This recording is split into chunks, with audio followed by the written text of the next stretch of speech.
demanded to be restored. Now, these people are asking for justice, equity, and fairness. The same thing. So what to do? The Nedeko issue and the bill issue was resolved by compensating them with allowing them to run for the presidency by almost all the key stakeholders. Since that time, they have ruled almost 2 times now. But nobody cares about our own people. So how do you think the young people are feeling down there? They feel disconnected. They feel angry. In a country that they are working so hard for.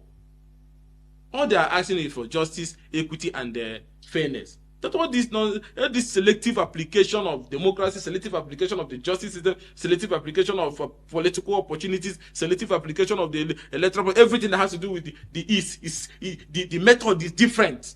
Even the way you mount roadblock in the East, like is an Afghanistan that America just left from. From just Asaba, you be coming from Abuja, 1 or 2 checkpoints. By the time you get to Asaba, you're trying to cross the river Niger. From that place to where you see 48 checkpoints. What are you doing there? Still, crime is still everywhere. It has turned into a collecting point for police or security agencies who are on those roads. Extorting the people, making them feel like you just want to annihilate them at all costs from all fronts.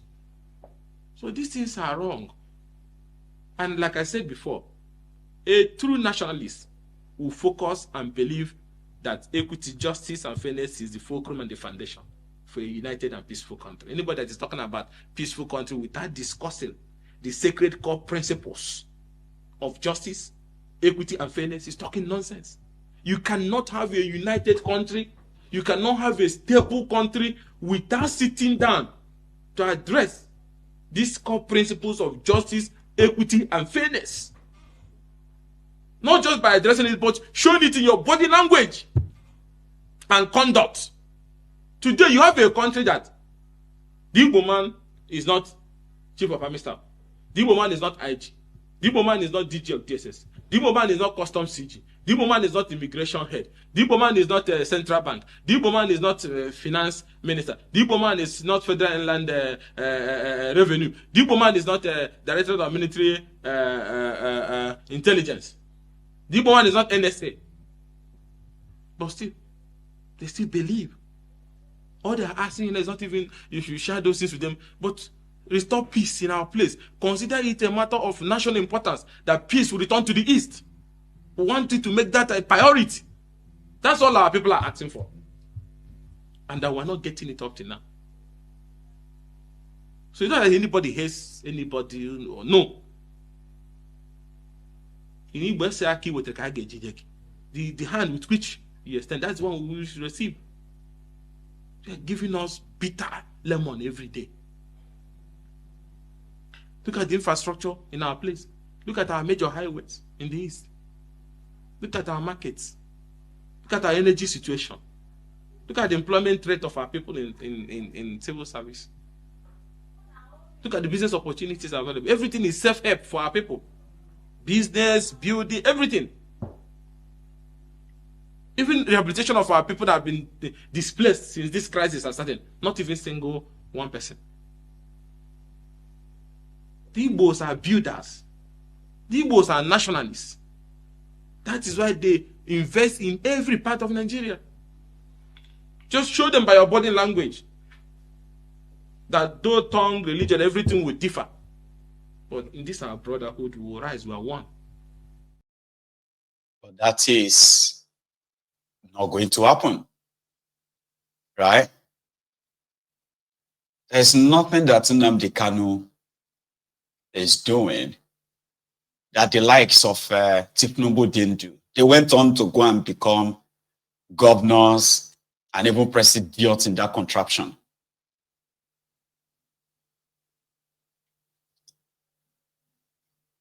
Tifnubu once said that he didn't believe in Nigeria because it doesn't believe in that contraption. It's just a business center that everyone just wait for their own turn.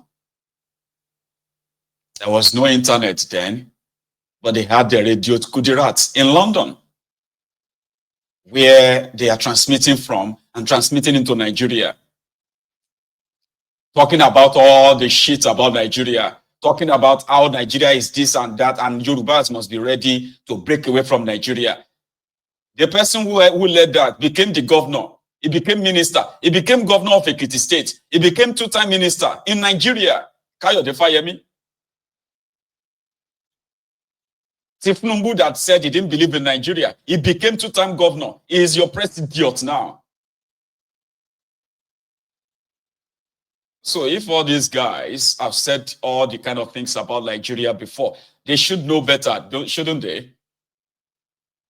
But because it is Nigeria, the real problem is Igbo problem. I have said this before. I am a Yoruba man, okay? And, you know, no matter what I say about that contraption, no matter name I call that contraption, if I take off this shirt tomorrow, and I decided that, okay, I want to be the governor of Ogun State. If I join their clique of rogues and criminals, I can be governor of Ogun State. Yeah. Forget about everything I have said about the contraption.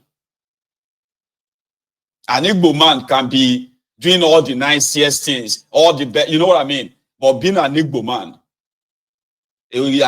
who is a one Nigerianist, pro-Nigeria, saying all the nice, best things about Nigeria and all of that stuff, if I stand and they put that Igbo man next to me, I will say, okay, oh, I belong to the clique of these rogues, right? As a Yoruba man, I will get a free pass. That Igbo man will be dumped because it's an Igbo man. That is what the contraption is all about. It is a fake union that everyone knows is fake. But you just have to find your own space in it and continue to pretend that it is not. Those who claim to hate Nigeria, they are those who have had the chance of ruling Nigeria. Those who have publicly said it. The Babangida, Abacha, Muritala, who else again is there? Gowon, who else is there? Yeah, all these guys, even Bokwari, when they carried out their counter coup of 1966, they ran back to the north. They said they were going to declare their own republic, Araba Republic. Araba, we are breaking up. Araba, on Araba we stand. Before they told them that, don't try it, I go suffer. And then they nominated Gowon to come and be the head of the military, which then led Nigeria into a genocidal war. Read your history. These are people who don't believe in that contraption. Immediately they carried out their revenge coup, killed Igbo officers in different barracks in Nigeria, in Lagos. They marched them out and they killed them. They were expecting war from the east. They ran back to northern Nigeria. Quick. They left Lagos. They ran away. And they were about to declare, in fact, when Gowon was reading his military coup speech, a section of it showed that they were succeeding from Nigeria. They were breaking away from Nigeria, that they are not part of Nigeria anymore.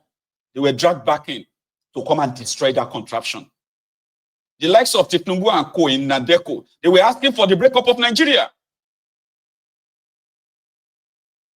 So what happened after? Look at them today. They are now pro-Nigeria. But look at what they are doing to Nigeria.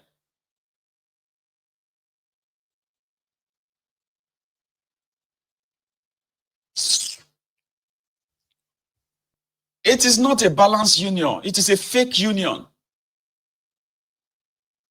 And if you are an Igbo person that didn't know that probably didn't know that, you are probably dumber than what anybody can imagine. You are stupid and more than what you can. If you join them in condemning Nnamdi Kanu, you are dafty. That you don't know. You are a stupid person. Feeding fat on whatever propaganda they are feeding you. These are the people who actually hate Nigeria. They hate Nigeria more than all of you. They will tell you to hate on yourself, justify whatever we do against any of you and all of that, and you will believe them. It is a fake union. There's no one Nigeria. There are many Nigerias. That's what you have. You don't have one Nigeria. You have many Nigerias.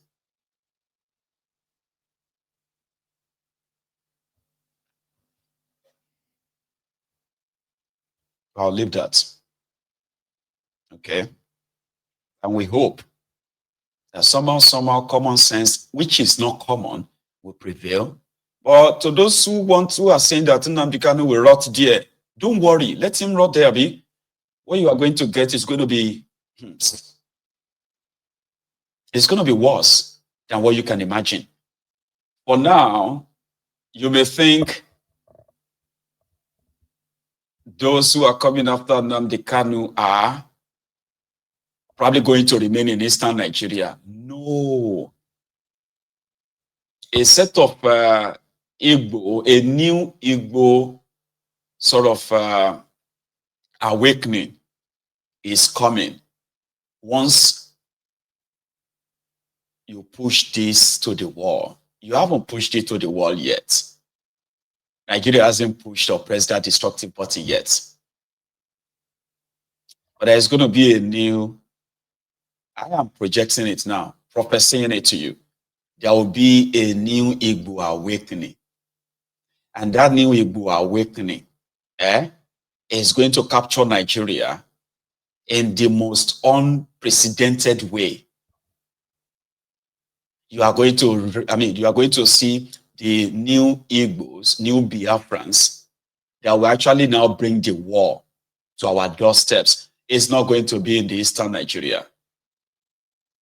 Is going to be actually fought in Northern Nigeria, in Western Nigeria, across length and breadth of Nigeria. It's not going to be what they are cooking in the Eastern Nigeria that is called unknown gunmen, unknown this and that, and other rubbish. That will be a new Igbo awakening. That is no longer going to be about business or protecting the investment, this and that. No. All of that will suddenly just disappear. And once you begin to see the sign that all this Igbos for, right? Business here, business there, and all of that. Some of you are even threatening them. If they try nonsense, you will go after them. You will burn down their businesses. You will have no Igbo business to burn. You won't have any of their businesses to burn. They will burn down Nigeria. That awakening is coming. Remember that when they were carrying out the genocide in the eastern part of Nigeria, the whole eastern region, some of you were doing one bear in Lagos. You are getting married. You are doing your party left, right, and center. The northern part of Nigeria, everybody is having fun, marriage, and all of that. While they are shelling the people of eastern Nigeria. When the new Igbo awakening begins, it will be a direct war in those lands. And I don't know how to describe it to you, but don't worry. Just keep pushing, because there is a generation that is never going to be like their own ancestors. That generation will know that the only way the Nigeria will let the Igbos go is when they actually take the war to those of you who are enablers, ignoring what is really happening in the eastern part of Nigeria. The systemic profiling, institutionalized racism, right? Tribalism in that contraption. There is going to be a generation of theirs, all right? That is actually going to asymmetric. It's called asymmetric. Is that called asymmetric war? It won't be fought in eastern Nigeria. It will be fought outside Igbo land. I'm just saying it to you. I don't know. You don't have to believe me. But let these thoughtless, brainless maniacs, useless criminal leaders that you have, let them continue. Okay?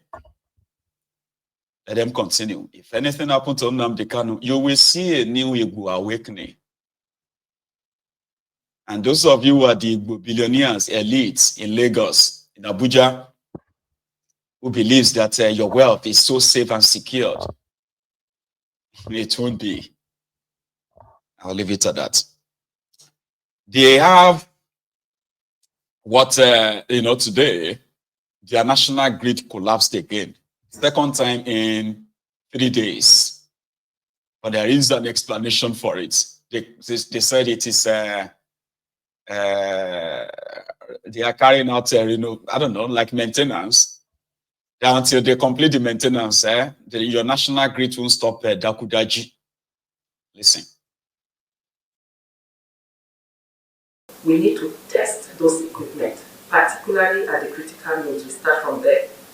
And then we should develop framework and adopt reliability-centered maintenance, replacement of aged and obsolete equipment, and enhance SCADA and telecommunication tools, develop framework to attract private investment across the value chain, and deploy IoT device for generating units and transmission lines. There's need to also firm gas contracts, develop and implement measures to combat vandalization and energy theft. And the recommendations are practical recommendations, realistic recommendations that are implementable and I believe will bring an end to this ugly trend. The issue of grid collapse should be a thing of the past. All talk, no action. It's the same guy that said that they are building 1,000 megawatts of solar energy in each state of northern Nigeria. So they are expecting 19,000 megawatts of solar power. Penkelemes. I just read it somewhere now where they said that you will have 20 hours electricity. Nigerians will enjoy 20 hours electricity by 2027. 2027. Promise made, promise denied, you will say. It's all promises, all talks, no action. Evil-minded rogues, opportunists, chancers. But they also have their audience, the gullible ones. Just as one guy has been promising you that the Nigeria refineries will work by August, by December, but he didn't tell you the year. He did not. This same guy said the reason why you are likely not going to enjoy 24 hours electricity in that contraption is because all the equipments are now obsolete. That means they are now like old. So he said they needed, I think he said something about needing $250 billion for Nigeria to enjoy 24 hours electricity. They need investment of $250 billion. God damn it, man. It's Nigeria is irredeemable with these rogues. And the only simple solution is this. Let the states generate their own power and sell it. And anybody who can really they kind of have a law that says you can generate electricity and sell. But in that same contraption, they also want you to generate and sell it to them, they say, so that they can now redistribute it and send it to northern Nigeria, where 90% of them don't pay electricity bill per se. Don't take it personal. It's true. Because most of the electricity itself that are directed, they are not directed at industrial areas where production is so much needed like yesterday. And you're driving through their villages and some of those places, you will be seeing light everywhere. And you're like, damn, this one is from electricity generated from so place. They will transfer it thousands of kilometers or hundreds of kilometers away from the place you generated the electricity. Generate electricity in Ogun State, sell it to them in Ogun State. Generate electricity in Sokoto, sell it to them in Sokoto. If you generate electricity in Kebbi, sell it to the people of Kebbi. If you have any excess, sell it to the next state or nearby state. If you generate electricity in Lagos, sell it to them in the nearby state. That's how it should be. If you have any excess. But no, the quota system insists that the power still has to be transferred there to northern Nigeria to balance up. So you're never going to have that. You're never going to have stable electricity. You continue to have epileptic power supply where criminal politicians are making decisions that are mostly detrimental to anything called development, growth in any way. I have seen it many times. I have lived long enough to see that. Right? Going forward. In Abuja, remember, I think it was 2 weeks ago, the last week, it got reiterated where Wike said, if you are a beggar, leave Abuja, go back to your state. You are an embarrassment to us. More people have become poorer in Nigeria. Therefore, more people have resorted into begging for survival. Now it is a sin to be poor in the poorest, in the poverty capital of the world. No thanks to APC, Egbekegbe, that have dipped more Nigerians into poverty, depreciated their GDP, ran the economy aground, and then the poor people are being blamed for insecurity. So a lady, shared a video online today, and she said she escaped with a Wike's task force looking for beggars, especially if you have a job. I think it's getting those ones who are like the northern beggars. The same beggars they always use for counter-protest in Abuja. If you decided to go and stage a protest in Abuja, they will go on and pack all these beggars. Even if you are there to go and protest against, for example, let us go and protest against what should I use as an example? Let's go and protest against the court order against the Rivers people. You go still see the beggars from Zamfara, Nasarawa, Sokoto, Kanu. In their hijab, they will carry the placard. Leave Rivers State alone. Rivers State alone. We the people of Rivers State, we say no to Supreme, that stuff. Then you pay them 500 naira or 1,000 naira in some instances, right? So this lady shared her own experience in the hands of Wike's task force. Wike people almost mistakenly pack me today. Oh, maybe I'm a beggar because I don't understand. I'm not a beggar, maybe because of the job that I put on. Oh. And I'm holding one, and I'm holding one plastic like this. So if you are in Abuja, Wike people are packing people now. Oh. Beggars, they are packing beggars. So if you want, don't even wear a hijab or you mistakenly hold plastic. Wike people will pack you. I don't even know where he is packing them. Because